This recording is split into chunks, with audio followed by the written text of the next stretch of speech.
What's up YouTube? This is Joy Neville back with another video. In today's video, you guys, I'm doing a long awaited chat with me. Where have I been? What are you doing? Yada yada yada. How are you doing? Yada yada yada. So if you're new to my channel, hi, my name is Joy. I've lost 150 pounds on my weight loss journey. I've been doing this 5.5 years, and I share the ups, the downs, and the in-betweens of weight loss. If you like that, hit that subscribe button and support your girl. Let's get into this, guys, because those of you who have been watching me, you want to know what's going on. So I'm here to answer that. Okay, let's start with last August. Short and simple, get you up to point. It's hard for me to make things short and simple, I know, but we can do this. So last August, I got the COVID, as you guys know. I was doing so good. I was at my lowest weight. I was toned. I was working out at the gym. I was recording gym sessions, meal preps, whatever you could think of. I was in the zone. I felt great. I started falling apart. Like, I started getting a lot of UTIs. I got the That took me down for a few weeks. And then from eating spicy top ramen for a few weeks and not being able to taste and not being able to smell to going back to the gym, it was a lot to change to. And then my pelvic floor dysfunction, if you people out there that are wondering what it is, my pelvic floor is tight. It doesn't loosen. So when you're trying to go number 1 or go number 2, your pelvic floor is supposed to open. These are all the organs inside it, like intestines, bladder, you know, all that stuff, kidneys over here, and it kind of holds all that. Well, mine squeezes all that, and when you try to pee or poo and it tries to relax, it's supposed to relax like this and let everything come out. Mine only does just a little bit, so not everything always gets out, and if that happens, then I get UTIs frequently. It can be the opposite too. Yours can be weak, which means everything falls out. You have to run to the bathroom or you're going to pee yourself, or you cough and you're going to pee yourself, or poo or whatever. Mine's too tight. So I'm going to physical therapy. Things are getting better.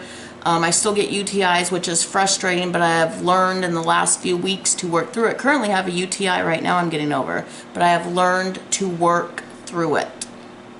So that's enough for that, basically. I've learned to, you don't have to, you know, not measure your food just because you have a UTI. You don't have to go off track just because you have a UTI. I've learned mentally to process through that, because sometimes you just want to give up when bad stuff's happening. I've had stuff with my pets going on. My son went away in the Army. You know, things are changing in my life. Me and my husband are officially almost empty nesters. One just signed up for college, one's in the Army, one already moved out and is a dad of my grandbabies, my twins. And it's like, he's married and happy, or getting married and happy, and it's like, we're almost empty nesters. So a lot's going on in my life, a lot of changes, and it's just been a rough year. But I'm learning how to cope with that, and there's no reason for me to self-sabotage myself because everything else is, you know, changing. So I've been good for a few weeks, measuring my food, getting back on track, as you guys know, who watch my videos, and that's where we're at, basically. That's what's been going on with me. My son, DeAndre, my baby, he's still in the Army. He graduated the boot camp training part, or the basic training part, as you guys saw, and he's officially green, which is in the Army, and now he's doing his job training where he'll get his, let me see if I say this right, MOS, where he'll get that, so then he knows where he's going, and he'll find out where he's stationed. We're hoping he's stationed here, but he might be somewhere out of the country. We don't know, but we'll find out in October. So, and then hopefully he'll come home for a few days in October. I'm gonna vlog. We're gonna fly back out there for his big graduation ceremony in October, where he's officially free, right? He gets to go do his job and be stationed somewhere and start doing his Army stuff. And that's been a lot. He's my youngest baby, right? And he's out of the house. And then my godson, my middle child, is signed up for college. And then my oldest son, I see them and we hang out. We go to the lake, we have dinner, a card night. And you guys know I see my grandbabies. But it's like, everybody's gone. My animals are mostly gone. I won't get into that. But yeah, I've lost a lot in the past couple years, and changes are happening, and so that kind of got in the way of my progress. But that's what I'm here to talk about. There's no reason when things happen in life like that, you're allowed to take a pause. You're allowed to take a mental break. But why do we always comfort ourselves with food? You know, is there other things we can do? Is there other things to comfort? I always wonder that. And I'm not a psychiatrist, but for me, I just had to keep telling myself, Joy, stop, you know, doing what you're doing. Every time I have an issue, say I found out I got a UTI, I just wouldn't measure my food. I basically gave up. Like, oh, I have to take antibiotics all week. Oh, gotta drink cranberry, gotta take, you know, probiotics, gotta do this, gotta do extra physical therapy. Well, I'm not gonna measure my food. I'm just gonna eat what I want. That's not gonna help me any, because then the next week when I feel better and my UTI is gone and I get on the scale and I'm going, why did I do that? Then I feel bad about doing it, right? So it's just a never-ending cycle of beating yourself up. And that's what we do as humans.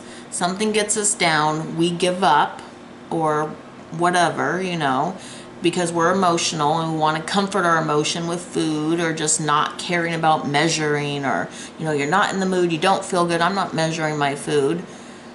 Does it really take that much extra energy to measure your food or portion your food, or just pick an apple instead of the pizza, or you know what I mean? Like, it doesn't, but we do it because we're human, and I'm human. And so I've just had a rough year, and I'm coming out of it. I'm finally feeling, I won't say I'm in the zone, but I'm finally feeling like I've got this. Like, you did this for 5.5 years. Are you really just going to throw it all away? And the answer is no. And now I'm seeing the scale go down. I'm feeling better, and that's most important. This isn't about being skinny or fat. This is about feeling my best. And you guys know I was over 300 pounds and I did not feel my best. So that's what I want to feel. People, you know, I see a lot of memes like, you know, you should love your body, big or small. We're beautiful when we're big too. I agree. I was beautiful for years big, and I'm beautiful now with loose skin and being smaller. That's not the point. I didn't feel good big. And if you can honestly tell yourself, when you look in the mirror, do you feel good about how you look? When you're going up and down the stairs, or going up a hill, or doing whatever, can you breathe without huffing and puffing? When you're walking or jumping, do your knees hurt? When you get out of bed, does your back hurt? Do you have energy? Do you not have energy? Those are the questions you need to ask yourself. You know, do you have to go buy bigger clothes because your clothes are getting bigger and bigger?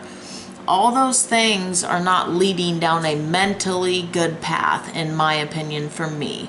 And that's why when I say I feel my best, smaller and healthier and losing weight, this journey I've been showing you guys for a while, it's because I do. I feel my best. So it's not exactly about, sorry guys, sliding off the chair. It's not exactly about looking your best. It's about feeling your best. And sometimes when you look better, you feel better. Sometimes when you're smaller, you move better, you breathe better, your joints don't hurt. And that's what I enjoyed about being smaller.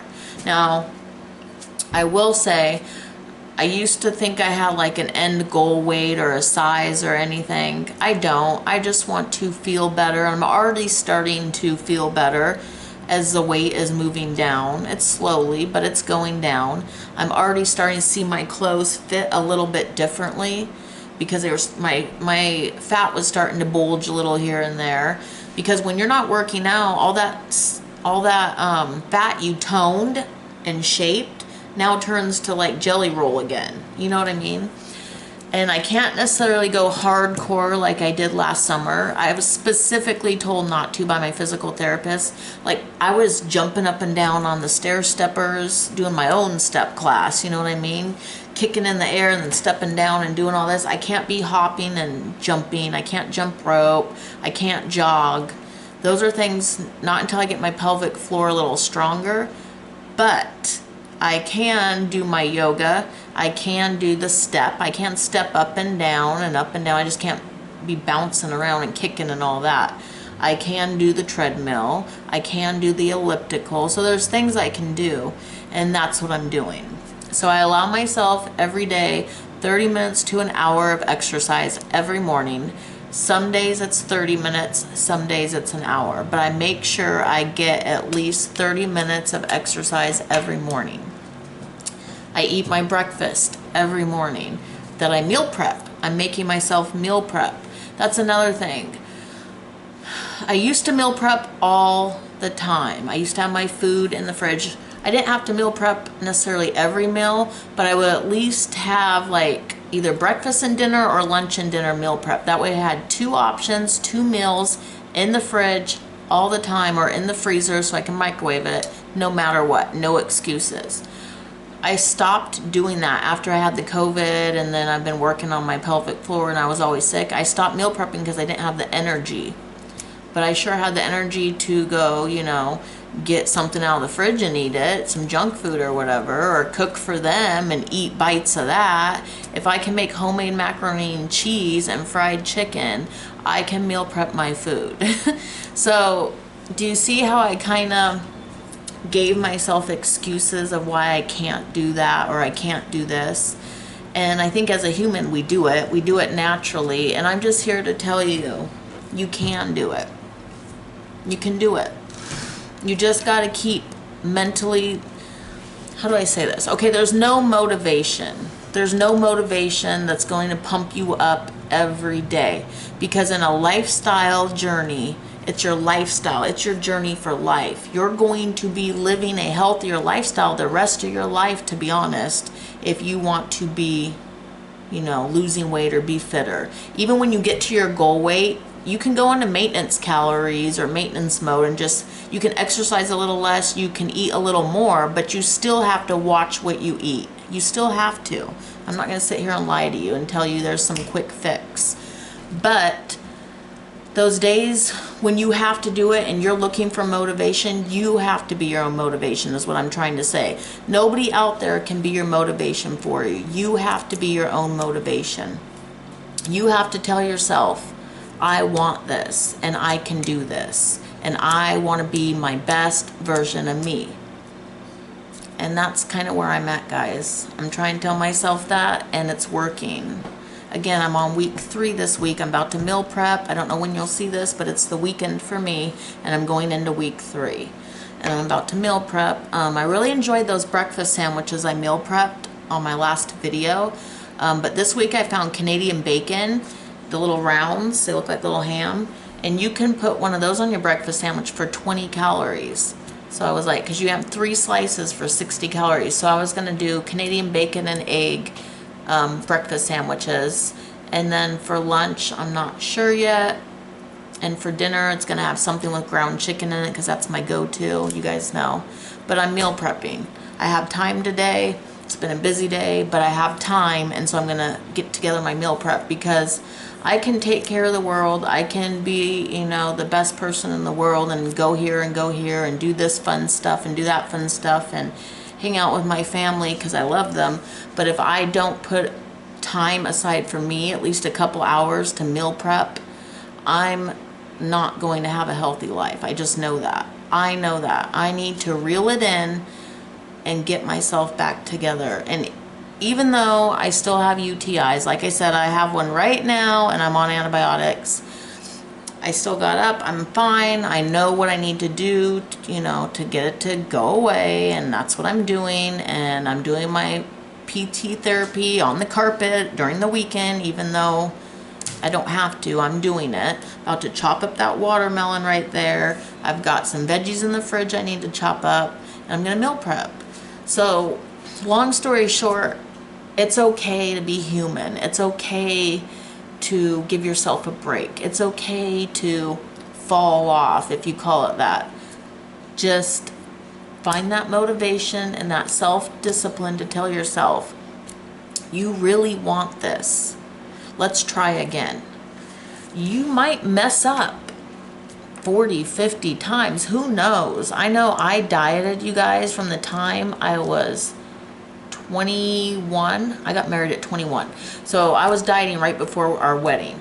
So, and then I fell off, and then I dieted again, and I fell off. One time I lost almost 68 pounds, and I still fell off, right? And gained it all back. And every time I gained more weight. Every time I dieted, I gained more weight when I fell off. Because it wasn't a lifestyle. It wasn't a diet that I could sustain. Period. And so I found something that I can sustain that works for me. And that's calories in, calories out, portion control. You are what you eat. Isn't that what Grandma always said? So my battery's about to die. I'm looking at it right now. I just wanted to get on here and share with you guys. You can do this. I promise you. You can do it. I'm still here 5.5 years later telling you. You've seen me struggle this year. I'm still doing it. You can do it too. Don't give up on you. I love you guys. I hope this answers some of my where I've been, what's going on, and all that. And until next time, guys, remember, you can do this. I love you. Stay beautiful, stay strong, and remember, you got this. Bye, guys.